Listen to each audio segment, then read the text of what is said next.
มั่งคั่งและมีศักยภาพกับการพัฒนาไปด้วยกันในฐานะพลเมืองอาเซียนที่พร้อมเปิดกว้างสู่โลกประชาคมอาเซียนรวมพลังประชาชนสู่อนาคตที่ยั่งยืนออกไปสัมผัสธรรมชาติป่าสวยน้ำใสไร้มลพิษเตรียมพร้อมกับการเดินทางที่สุขสนุกและใส่ใจสิ่งแวดล้อมคุณทำได้ง่ายๆเพียงพกถุงขยะทิ้งให้ถูกที่แยกขยะก่อนทิ้งเที่ยวสนุกรักสิ่งแวดล้อมแล้วคุณจะพบว่าการเดินทางไม่ได้มีแค่ความสุขแต่ยังเป็นส่วนหนึ่งในการรักโลกของเราอย่างยั่งยืนมาร่วมกันดูแลแหล่งท่องเที่ยวให้สะอาดสวยงามน่าประทับใจกันนะคะเอาถอยไปหน่อยเห็นไม่ชัดอ่ะเห็นไหมคะถอยอีกนิดนึงเห็นหรือยังคะอีกนิดนึงได้ไหมโหมองการไกลเชียวนะคะอายุที่มากขึ้นมาพร้อมกับปัญหาความเสื่อมของดวงตามายืดเวลาดวงตาสุขภาพดีด้วยการหมั่นสังเกตอาการผิดปกติรับประทานอาหารที่มีประโยชน์สวมแว่นตากันแดดไม่อยู่กลางแจ้งและตรวจสุขภาพดวงตาเป็นประจำทุกปีใส่ใจดูแลรักษาดวงตาเพื่อมองดูโลกอันสดใสไปอีกนานนายกรัฐมนตรีลงนามคำสั่งแบ่งงานของรองนายกรัฐมนตรีใหม่เพื่อให้การบริหารราชการแผ่นดินเกิดประสิทธิภาพเป็นไปด้วยความเรียบร้อยนางสาวแพทองธารชินวัตรนายกรัฐมนตรีลงนามในคำสั่งสำนักนายกรัฐมนตรีเรื่องแก้ไขเพิ่มเติมคำสั่งมอบหมายและมอบอำนาจให้รองนายกรัฐมนตรีและรัฐมนตรีประจำสำนักนายกรัฐมนตรีปฏิบัติราชการแทนนายกรัฐมนตรีดังนี้นายภูมิธรรมเวชยชัยรองนายกรัฐมนตรีกำกับการบริหารราชการแทนนายกรัฐมนตรีในกระทรวงกลาโหมกระทรวงมหาดไทยกระทรวงยุติธรรมสำนักงานคณะกรรมการกฤษฎีกาสำนักงานพระพุทธศาสนาแห่งชาติและสำนักงานราชบัณฑิตยสภานายสุริยะจึงรุ่งเรืองกิจรองนายกรัฐมนตรีกำกับการบริหารราชการแทนนายกรัฐมนตรีในกระทรวงต่างประเทศกระทรวงการท่องเที่ยวและกีฬากระทรวงคมนาคมกระทรวงแรงงานกระทรวงวัฒนธรรมและสำนักงานปลัดสำนักนายกรัฐมนตรีนายประเสริฐจันทรรวงทองรองนายกรัฐมนตรีกำกับการบริหารราชการแทนนายกรัฐมนตรีในกระทรวงการอุดมศึกษาวิทยาศาสตร์วิจัยและนวัตกรรมกระทรวงดิจิทัลเพื่อเศรษฐกิจและสังคมกระทรวงทรัพยากรธรรมชาติและสิ่งแวดล้อมกระทรวงศึกษาธิการกระทรวงสาธารณสุขกรมประชาสัมพันธ์สำนักงานคณะกรรมการคุ้มครองผู้บริโภคสำนักงานขับเคลื่อนการปฏิรูปประเทศยุทธศาสตร์ชาติและการสร้างความสามัคคีปรองดองรวมทั้งมอบหมายให้กำกับดูแลองค์กรมหาชนและหน่วยงานของรัฐทั้งนี้ตั้งแต่บัดนี้เป็นต้นไปสั่งณวันที่ 20 มิถุนายน พุทธศักราช 2568 ผลสำรวจโดยนอตกรุงเทพโพลพบประชาชนส่วนใหญ่ต้องการเห็นการเจรจาแก้ปัญหาไทยกัมพูชาด้วยสันติวิธีพร้อมเห็นด้วยกับแนวทางรัฐบาลที่เน้นนโยบายสันติวิธีนางสาวศศิการวัฒนจันทร์รองโฆษกประจำสำนักนายกรัฐมนตรีเปิดเผยถึงผลสำรวจความคิดเห็นของประชาชนโดยนอสกรุงเทพโพลเรื่องความขัดแย้งระหว่างไทยกัมพูชาพบว่าประชาชนร้อยละ 68.1 ทราบข้อมูลเกี่ยวกับความขัดแย้งไทยกัมพูชาเป็นอย่างดีและติดตามข่าวสม่ำเสมอขณะเดียวกันได้สอบถามผู้สำรวจถึงแนวทางแก้ไขความขัดแย้งว่าควรดำเนินการเช่นไรมากที่สุดซึ่งประชาชนผู้ให้สำรวจส่วนใหญ่กว่าร้อยละ 67 ลงความเห็นว่าเน้นเจรจาด้วยสันติวิธีทั้งนี้เมื่อสอบถามถึงความเห็นต่อการดำเนินนโยบายโดยใช้แนวทางสันติวิธีของนายกรัฐมนตรีพบว่ามีประชาชนเห็นด้วยโดยมองว่าเป็นแนวทางที่เหมาะสมผลสำรวจครั้งนี้สะท้อนให้เห็นถึงความห่วงใยและการมีส่วนร่วมของประชาชนต่อสถานการณ์ระหว่างประเทศพร้อมทั้งสนับสนุนการดำเนินนโยบายของรัฐบาลที่ยึดหลักสันติวิธีชวิสาประทุมมารายงานกรมควบคุมมลพิษตรวจไม่พบสารหนูเกินค่ามาตรฐานจากตะกอนดินของการขุดลอกแม่น้ำกกแม่น้ำสายและแม่น้ำรวกที่จะใช้รับมือหน้าน้ำหลากปีนี้นางสาวปรียาพรสุวรรณเกตอธิบดีกรมควบคุมมลพิษกล่าวว่าจากข้อกังวลการขุดลอกแม่น้ำกกแม่น้ำสายและแม่น้ำรวกเพื่อเตรียมความพร้อมรับมือหน้าน้ำหลากด้วยการขุดลอกตะกอนดินขึ้นมากองบนฝั่งและกังวลสารหนูจะแพร่กระจายโดยกรมควบคุมมลพิษได้ส่งเจ้าหน้าที่ลงพื้นที่ตรวจวัดตะกอนดินด้วยเครื่องตรวจวิเคราะห์โลหะหนักในตะกอนดิน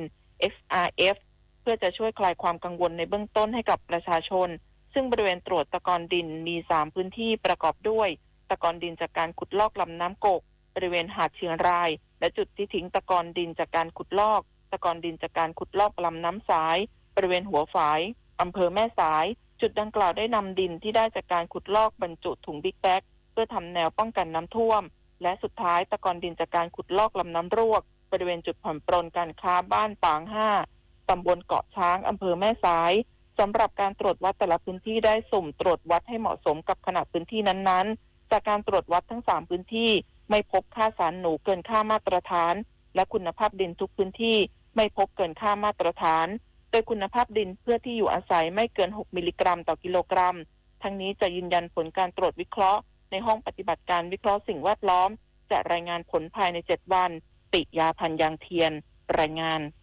จบข่าวธราวุฒิวิชัยดิษฐ์อ่านรับฟังข่าวครั้งต่อไปเวลา 15 นาฬิกาครับ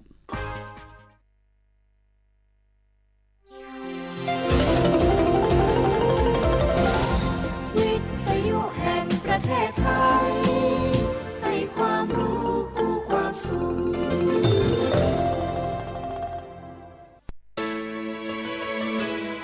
สถานีวิทยุกระจายเสียงแห่งประเทศไทยจังหวัดเชียงใหม่ AM 1476 กิโลเฮิรตซ์สถานีวิทยุภาคภาษาชาติพันธุ์แห่งเดียวในประเทศไทยที่มีความทันสมัยเชื่อถือได้สร้างอัตลักษณ์กลุ่มชาติพันธุ์สู่สากล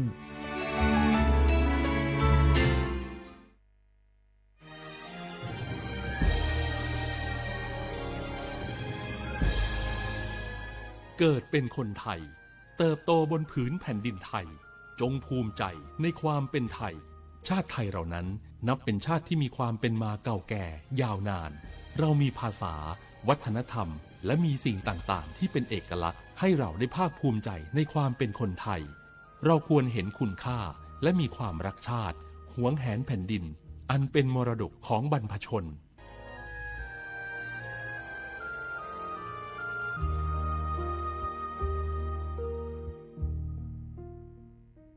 โอกาสก้าวสู่เส้นทางศิลปินกลับมาอีกครั้งพร้อมปรากฏการณ์ครั้งใหม่ที่รวมการประกวดร้องเพลงไทยอมตะร่วมสมัยทั้งเพลงลูกทุ่งและลูกกรุงไว้ในเวทีเดียวกันกับโครงการเยาวชนสืบสานเพลงรักไทยโดยสำนักงานทรัพย์สินพระมหากษัตริย์ซีซั่น 2 เปิดรับสมัครตั้งแต่วันนี้ถึง 15 มิถุนายน 2568 ชิงถ้วยพระราชทานและรางวัลกว่า100,000 บาทติดตามข้อมูลเพิ่มเติมได้ทาง Facebook เยาวชนสืบสานรักเพลงไทยอ้าวแชร์เข้าไปบะอ่านเลยกะแก้วกับผมก็ดูอยู่นี่นะเจนี่มันก็เป็นโลโก้ของหน่วยงานราชการนะนี่เข้าไปตรวจสอบได้ยังว่ามาจากหน่วยงานรัฐแต่ก็ระวังก็เป็นเหยื่อเข้าปลอมเอาจะนั่นเลยก็นี่ใจถ้าบัตรตรวจสอบให้ชัดเจนนะแต่ที่จะได้ประโยชน์รับส่งผลกระทบสมัยนี่มันหลอกกันง่ายนะหลอกเรื่องการทับซิทนั่นนี่โน่นเพื่อให้เขาไปกรอกข้อมูลส่วนบุคคลแล้วก็เอาข้อมูลเหล่านั้นเนี่ยไปทำธุรกรรมต่างๆหรือแม้แต่หลอกให้คลิกลิงก์สารพัดที่มันจะทำนี่นะถ้าอันโหจะเนี่ยจะได้ดีนี่เจนี่อย่างแรกเนี่ยต้องตรวจสอบข้อมูลให้ชัดเจนจากหน่วยงานรัฐเหตุก่อนข้อ2ต้องมันติดตามข่าวสารหูเต่าตันและข้อ3ต้องมีสติไม่ได้เจืออย่างง่ายๆนะเพราะว่าพวกมิจฉาชีพมันจะใจความเจือความศรัทธาความโลภและก็ความกลัวมาหลอกคนทำให้หลายคนตกเป็นเหยื่อเฮาก็ต้องบ่เป็นส่วนหนึ่งในการตกเป็นเหยื่อหรือแชร์ข้อความอันเป็นเท็จบางอันเนี่ยเฮาก็จะมีความผิดใดอยู่ดิมว่าดีหาเรื่องติดคุกแล้วแก้วนี่นะขอโทษครับเจรู้เท่าทันป้องกันการตกเป็นเหยื่อจากแก๊งหลอกลวงปรารถนาดีจากสำนักงานประชาสัมพันธ์ที่3กรมประชาสัมพันธ์ค่ะวิทยุแห่งประเทศไทยให้ความรู้กู้ความสุข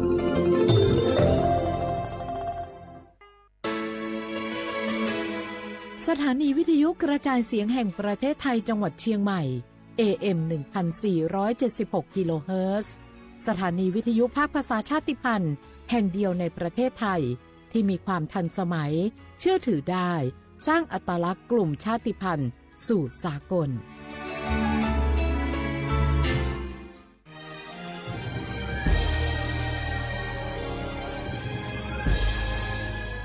เกิดเป็นคนไทย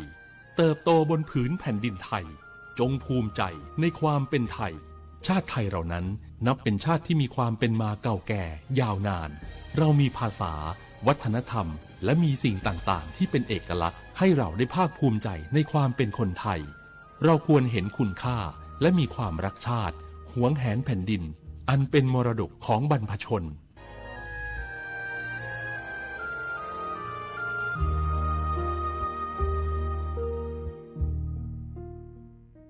เจ๊ขอนี่เร็วๆทางจังหวัดเปิ้นมีประกาศเตือนคนเฒ่ากับคนที่มีโรคประจำตัวบ่ให้ออกจากบ้านเพราะฝุ่น PM 2.5 เกินเกณฑ์มาตรฐานเกือบ300เลยนะเจ๊ไหนบ่ล่ะคือสุดๆเลยนี่แดงเถือกเลยถึงว่ากะรู้สึกบ่ดีมาหลายวันอย่าจ้ำกับบ่จ้ำอย่าไอกับบ่ไอฮึดโอ้ให้มาจามาไอ้อย่างนี้นี่แล้วก็นั่นสาวๆยังบ่ใส่หน้ากากนี่ฝุ่นนักเน้อช่วงนี้นะเฮ้ยแก่นควันนะแก้วพอแล้วกันนะฝุ่นควันเต็มบ้านเต็มเมืองนักขนาดช่วงนี้แต่เปิ้นบอกว่าบางเตือกับปัจจัยคนไทยเผานะแต่อาจจะเป็นฝุ่นข้ามแดนควันไฟจากประเทศเพื่อนบ้านเขาบ่ได้มีมาตรการเหมือนบ้านเฮานะแกเอาอีบ่ปากันย้ายแผ่นดินไปไกลๆจากประเทศหมู่นี่เนี่ยได้อย่างอันก็ดีกะแก้วคณะตีนรัฐบาลกำลังหามาตรการกับประเทศเพื่อนบ้านหมู่เฮาก็ต้องมีมาตรการในการป้องกันตัวเก่าคือปฏิบัติตามคำแนะนำของแพทย์เปิ้นว่าให้หลีกเลี่ยงการทำกิจกรรมนอกบ้านให้อยู่แต่ในบ้านที่ปิดประตูหน้าต่างให้มิดชิดหรือสวมใส่หน้ากากกันฝุ่นอันอย่างประมาณนี้ก็จะช่วยได้ในระดับหนึ่งนะถ้าจะอันวันนี้เฮาแยกย้ายกันก่อนบ่ไปอู้กันในไลน์เอาอากาศดีๆก้อยมาเมากันใหม่แต่ไอ้แก้วปิกบ้านไผบ้านนั้นเตรียมให้พร้อมซ้อมให้ดีรู้วิธีป้องกันภัยปรารถนาดีจากสำนักงานประชาสัมพันธ์ที่3กรมประชาสัมพันธ์ค่ะฮัลโหลสวัสดีครับสวัสดีค่ะจากไหนครับคุณคือผู้โชคดีที่ได้รับเงินสด1 ล้านบาทแต่ต้องโอนค่าธรรมเนียมมาก่อน 5,000 บาทนะคะหลังจากนั้นทางเราจะทำการโอนเงินกลับไปให้ค่ะจริงเหรอครับงั้นเดี๋ยวผมโอนค่าธรรมเนียมไปให้นะครับขอเลขบัญชีด้วยครับได้ค่ะคุณโชคดีมากนะคะรีบโอนค่าธรรมเนียมมาก่อนได้เลยค่ะหยุดก่อนนายจะเชื่อจริงๆหรอนี่มันหลอกกันชัดๆเลยฮะจริงเหรอหลอกยังไงอะนั่นสิเธอลองคิดดูสิว่าเราจะได้รับเงินล้านจากอะไรล่ะในเมื่อไม่ได้ไปเสี่ยงโชคหรือลุ้นรางวัลอะไรเลยจำไว้ไม่มีใครให้เงินเราฟรีๆโดยที่เราไม่รู้ตัวหรอกนะแถมยังให้โอนค่าธรรมเนียมไปให้ก่อนอีกคุณคะเราไม่ได้โกงนะคะโอนมาก่อนเดี๋ยวพิสูจน์ได้ค่ะไม่เอาละผมไม่เชื่อไม่โอนไม่คุยด้วยละกลโกงมีทุกที่จำให้ขึ้นใจอย่าเชื่ออย่าคุยอย่าโลภอย่าโอนด้วยความปรารถนาดีจากสำนักงานประชาสัมพันธ์ที่3กรมประชาสัมพันธ์เจ้าหยุดยาวปีนี้ปิ๊กบ้านก็ปิ๊กกายึดเติมหาที่บ้านไม่ได้ปิ๊กมาหลายปีแล้วเคยไปกอดป้าอุ้ยแม่อุ้ยแล้วโอ้ดีใจขนาดเลยมาทางเส้นใดน่ะรถนักขนาดกำลังพอเส้นทาง GPS อยู่เนี่ยมันซอบปลาหลงว่าจะเลือกเส้นทางลับแล้วก็พอเส้นทางเลี่ยงที่มันมีจุดบริการประชาชนต่างๆถ้าเอารถไปเช็คแล้วยังเจ้าเรียบร้อยแล้วเติมน้ำมันเครื่องน้ำมันเบรกน้ำมันเกียร์ผ้าเบรกลมยางไฟรถพร้อมขนาดจะฟังปิ๊กผูกมาเจ้าเลยแต่ว่าแรงเนี่ยที่นาการจะปาไปเลี้ยงว่าจะไปแดนทรงใต้เนี่ยน้อยโอ้บ่ได้เนอะเกียมรถพร้อมคนขับก็ต้องพร้อมตัวนอนน้อยหลับในเดี๋ยวรถปุ่งเข้าข้างทางได้ไปโรงพยาบาลแตนนะแต่อันมาไปละเดี๋ยวเช็คเส้นทางเสร็จพี่จะไปนอนละปิ๊กบ้านปลอดภัยนะพี่เดินทางปลอดภัยใส่ใจกฎจราจรด้วยความปรารถนาดีจากสำนักงานประชาสัมพันธ์ที่3กรมประชาสัมพันธ์โอกาสก้าวสู่เส้นทางศิลปินกลับมาอีกครั้งพร้อมปรากฏการณ์ครั้งใหม่ที่รวมการประกวดร้องเพลงไทยอมตะร่วมสมัยทั้งเพลงลูกทุ่งและลูกกรุงไว้ในเวทีเดียวกันกับโครงการเยาวชนสืบสานเพลงรักไทยโดยสำนักงานทรัพย์สินพระมหากษัตริย์ซีซั่น2เปิดรับสมัครตั้งแต่วันนี้ถึง15มิถุนายน2568ชิงถ้วยพระราชทานและรางวัลกว่า100,000 บาทติดตามข้อมูลเพิ่มเติมได้ทาง Facebook เยาวชนสืบสานรักเพลงไทย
ลิซุโงโดจื้อฮวาไปแล้วเอาลิซุโงปากกาโกโงปัญญาทาจิ้มหมายงาสถานีวิทยุกระจายเสียงแห่งประเทศไทยจังหวัดเชียงใหม่ยืมมือฉะยีระบบด้วยความถี่โงปัญญางา AM ที่ตัวลีเฮียสืบสืบโชว์ขึ้นกว่าโดยจะวิทยุอะไรบางงานเฉพาะงานท่าวัวฟิบัวคือไลฟ์สุทีรีจ่างายืดชื่อเพลงโงปัญญาสวทเชียงใหม่งา AM 1476กิโลเฮิรตซ์ทีเลยไลฟ์สุจ่างาในแนวที่คว้าที่มลที่คว้างาที่มลก็คือหนีโมชนะที่คว้าหนี3โมงที่นี่มาคือหนีคว้าดงงาอาทิตย์ปัญญาวัวเชื่อว่าถ้าฟิบัวงามาหมวงมันยังไงจุดแพงว่านี่จานี่มาอาโกอาจิอาเวโซอาปาระคือไงนี่เกิงมาฟิบัวกันยาสุบะยะละคือรายการริสงูจอมาคือที่ลิสเจงที่มันยังคือว่าเชื่อว่าไงปีขวารายการริสงูมันยังคือชื่องยุดดูอิสเลยชื่อจะคือที่ลิประชาสัมพันธ์เยี่ยมมาที่ลิประกาศเยี่ยมมางที่ลิมันงเฉพาะปีขวามาอะไรชื่อประชาสัมพันธ์ชาอะไรชื่อประกาศยิ่งช่างมันยังคือแบบฝรั่งคือด่างจ้าอะไรมาตัวนี้ยังคือแบบเปิดหน้างประกาศหน้างประชาสัมพันธ์หน้าไม่ยังคือว่าคือที่ลิประกาศอย่างมันคือรายการลิซุงมาเฉพาะมือจะถือคือแต่เลยจะนี่ชอบมันเนี่ยรักูอีทีมุเนี่ยรักูเพโอเบครักูอีเปเมร่าตัวอีหามยามังอันจุมาอีไม่มีเนี่ยทุกมันเนี่ยอันนี้จะ那后把的是嘛没是提苦吃主要是提醒做到提醒做嘛呢哎是怕呢别干到哎老说嘛要到么去搞去哎特别老说怕呢提醒买些是买些别呢来批发去提干到哎老说嘛呢提醒做呢啊那边很那哎老说嘛来买一扎呗这边我呀，大家嘛到我陪个我别人所以咱自己爸爸妈妈咱自己我留的苦格式，我那把那马家管有我，那出发这么样我他路掉，我大家不都嘛打这边了，这边人家是叫么我一个出发嘛和条我了，阿里么，这是一家是叫么被全面吃过个，这一个出这là số phận nhà qua tin này là tự là tự giáo na lấy bằng cố thế bây giờ do giờ xe bây giờ giờ chết sớm mà rồi giờ đã có cái nó còn bị cái do ta tự đi vào đó rồi ngoài giờ thì thọ khoa đại quá bây giờ đại bị chúng ta cố ta nhỉ thì thấy giờ đàn là những con dốt nó bán mau here bây không mà thế mà số là số phận mà giả sử chấm mà bị chúng ta cố màแต่ที่ไปรู้ตัวเนี่ยคิดดูจะให้ตัวกัดฟัวคิดดูจะอยู่ดูตัวไปจุ่มสปีกันยังไงล่ะสมมติไปจุ่มสปีกันยังที่ตาที่เกี่ยวเหรอที่ถึงมาคืออาจจะตั้งใจดันรับไปตัวคนยังยกไปจุดจุดเนี่ยที่เลยอะไรชอบกับเบี้ยงสอชอบกูจะยังมาโซ่เบี้ยนี่มาถึงไงส่วนเราตัวมาขวากตาละกัดฟัวมา这没了，说房嘛，那苦主呢，你别去没吃，一个逼给你教去，这没一个嘛疼一点了，是不是？老脸嘛，我就可苗不了伊，我老这个就慢慢呢，别呢，老听到那飘到我面点嘛，因为水，这面给他嘛，因为水，这边那我记得小别说拿把头抓来过。nó là bắt đầu qua như ta như khởi bây giờ như ta không phải là số phận nó như cái cả tụi coi chăng mà cái mà sợ thì mấy cái ya bài mà ta tụi số mà ya sợ quá là số anh nó anh gì hả thì bây giờ qua thì bung khó khoai xuống qua là bắt đầu như ta chơi số bắt đầu sao à alo chém mẹ thì mama la na sao ra thì mama ngoa phê thế bây giờ做路店ngoa bán mà hiện nhiều là ngoa 大家都嘛的是嘛一做为了说我能拿着，干这个那些呢，对嘛，我这个好呢，这边个几个月，因为对我真苗是吧？真苗做的偏把活吧呢，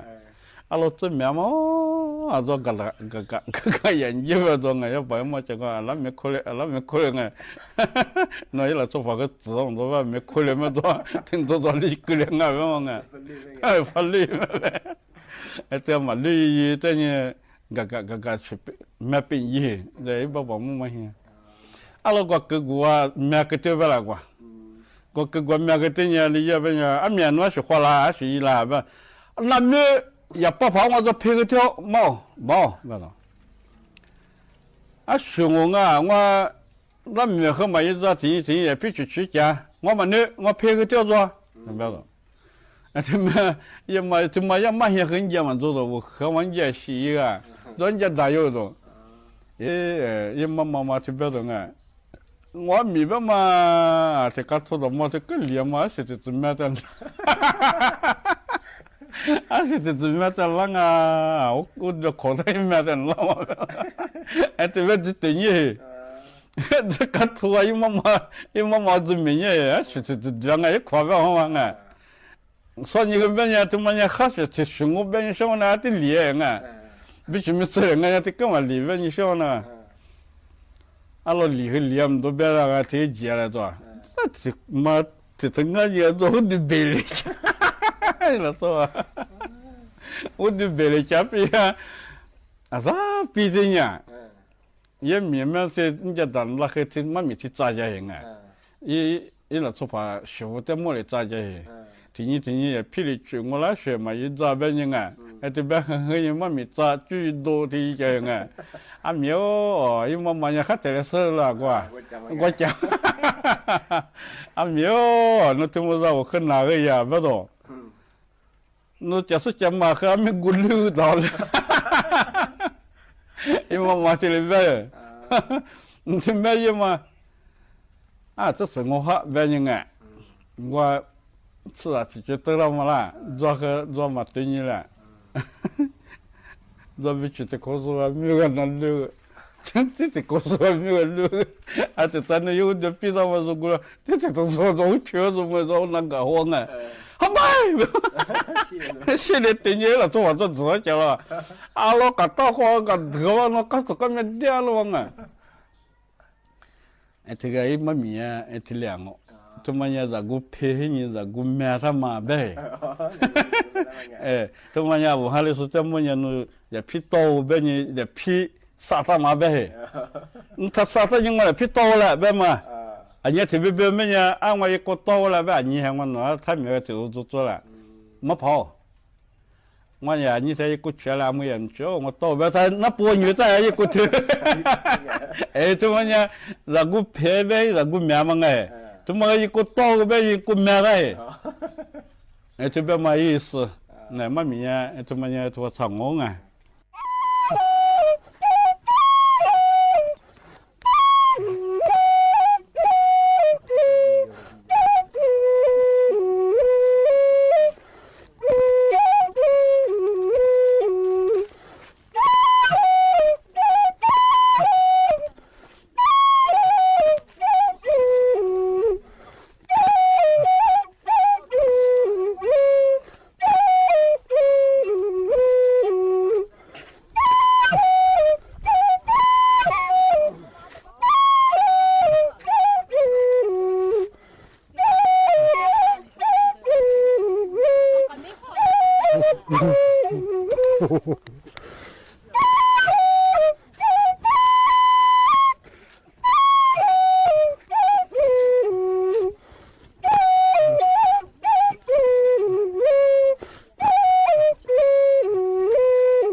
Piano,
小伙不个拿来配辅助的别个配辅助ที่มาคือที่个小伙不啊我们ที่是马来亚配辅助面被穷个别个光木嘛木金个啊人家去嘛是我嘛去嘛我别个们ที่是嘛苦所别么啥ที่是嘛苦啦错啊啦ที่ตุลาน我嘛是专门个所个别个光弗拉嘛木的对你个啊里嘛去哈嘛去对你哈嘛啊去配辅嘛ที่มาคือ呀所别不像个ที่呀我只干Canyon 是你阿提莫没有我知道嘛过 American 面当个是呀我知 Everett 是呀特雷萨 Brocknet 我也 Scotland 哇是你米他我和你香港嘛是装啊个比较高工个阿提嘛说和赛黄啊阿里嘛地等于哈嘛说的说个阿提嘛说和个比较高工狮子啊下四个个阿里嘛地行啊个小伙吧因为几天年嘛3年每次年也10次是个还是没讲啊10次10个嘛我本年是一个人过10个面大讲啊老大讲啊啊这边个俺呀吃啊把吃嘛个是过来的的老出是个被下当的啊那么的对哈嘛10次数下个大嘛年小伙我就是的边啊可等于好了说的小伙等于哈佩服啊嘛还是讲那么个这么和苏和别的这年么啥老出国一面可蛮多时候装啊说是干嘛苦啊比话题要我只不好发我只话一下多嘛我只不好啊都下多了嘛不好发也是啦这个是你提呀个วันนาตู我呀Pacific台湾就他们是你个办的嘛个办他们那个办呀我很嘛佩服个办的嘛我们呀我是无啥嘞是你摸啊啊头这你佩服啊这边我呀那几年没过个这么和佩服中啊我们第什么的个小伙伴个别个挂工是你也得他们差做啦嘛啊什么事事啊我呀嘛摸上我和嘛佩服别上俺就怕摸了我们呀一点嘛提干那么手艺差哎的嘛啊可佩服得了嘛说的小么小伙伴这个拿来别嘛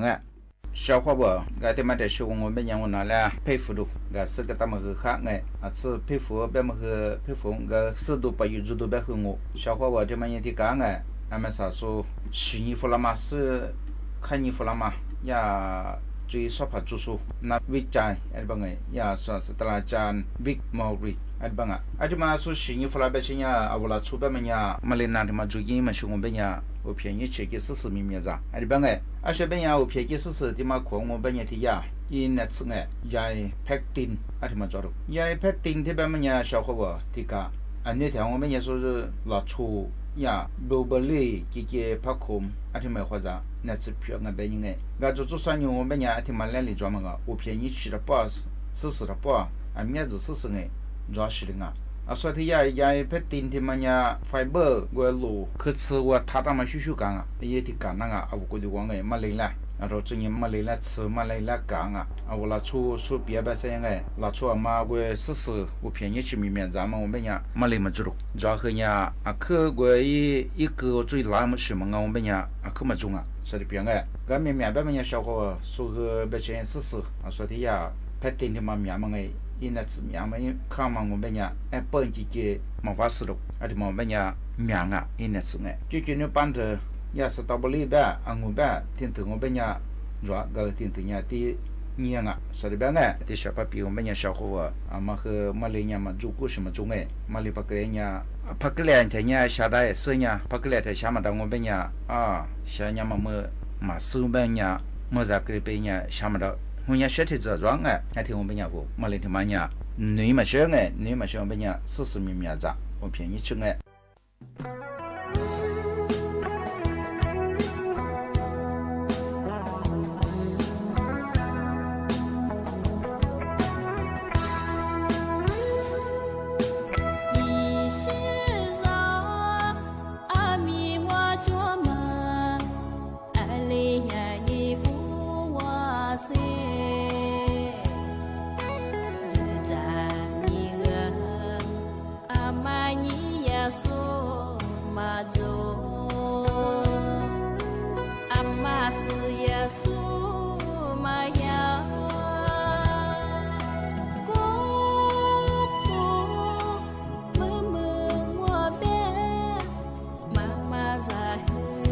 Masa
你没有路，你我你小呀啊，左边嘛呀，天天下脚一天面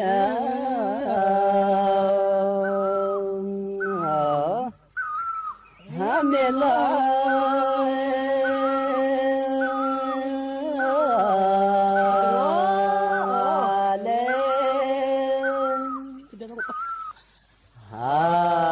你这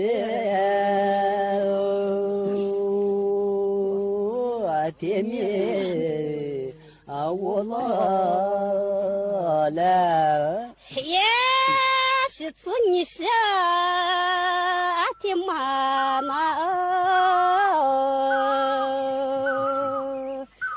咋的咋看？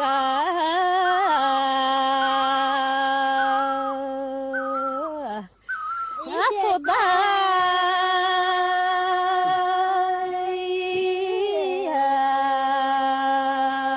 我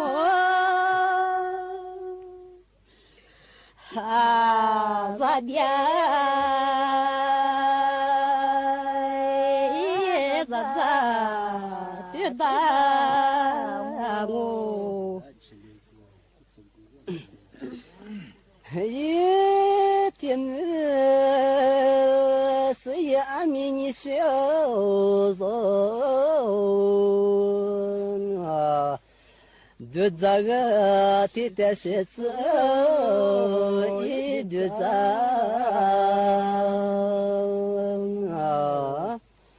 啊是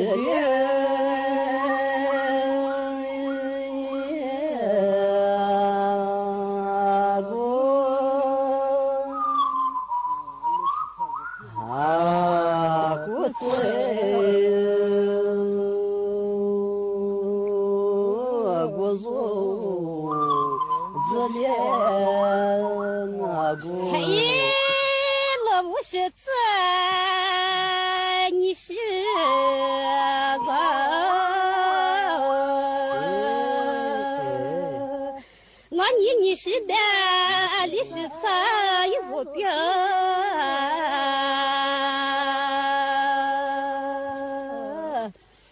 马错。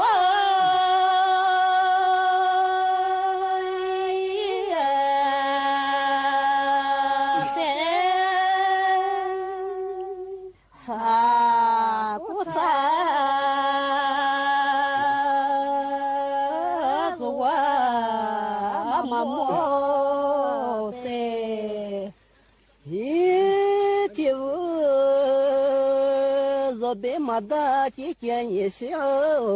子啊，马俺那你是马莫一撒家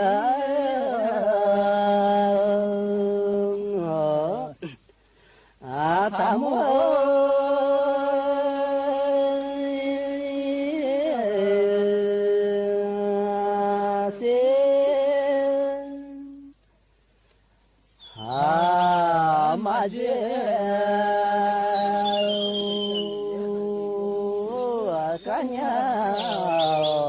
他这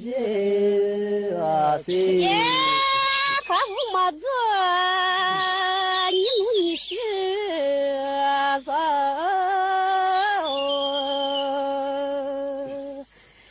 你的下也没面。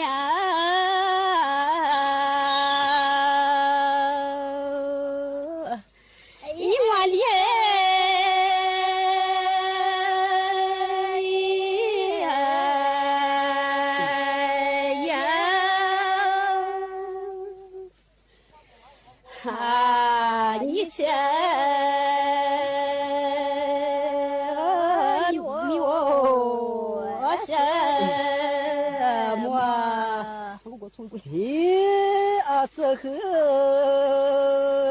若别马大几件你是做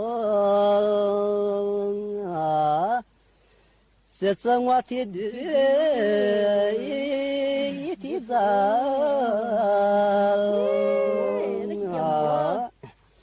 啊，这里。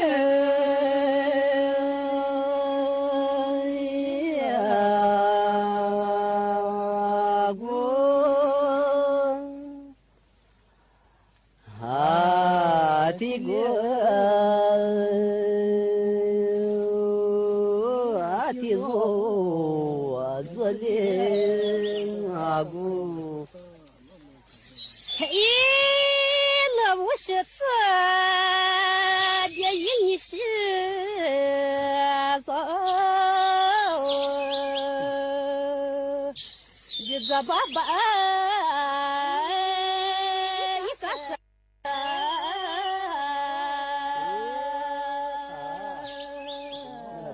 我也。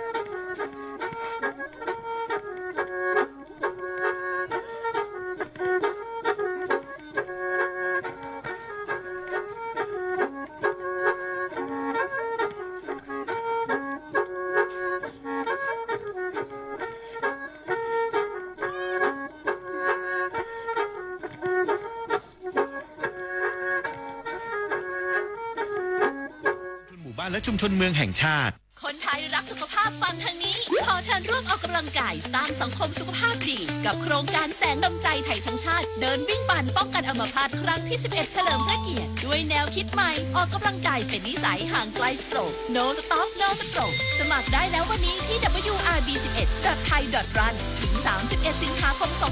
2568 มาร่วมกันทำให้การออกกำลังกายเป็นส่วนหนึ่งในชีวิตประจำวันแล้วมาเดินวิ่งปั่นพร้อมกันทั่วประเทศ 2 พฤศจิกายนนี้ ขอเชิญพุทธศาสนิกชนและผู้มีจิตศรัทธานมัสการพระสมเด็จองค์ปฐมพระพุทธเมตตาณวัดเทพประธานอธิพรอำเภอสอยดาวจังหวัดจันทบุรี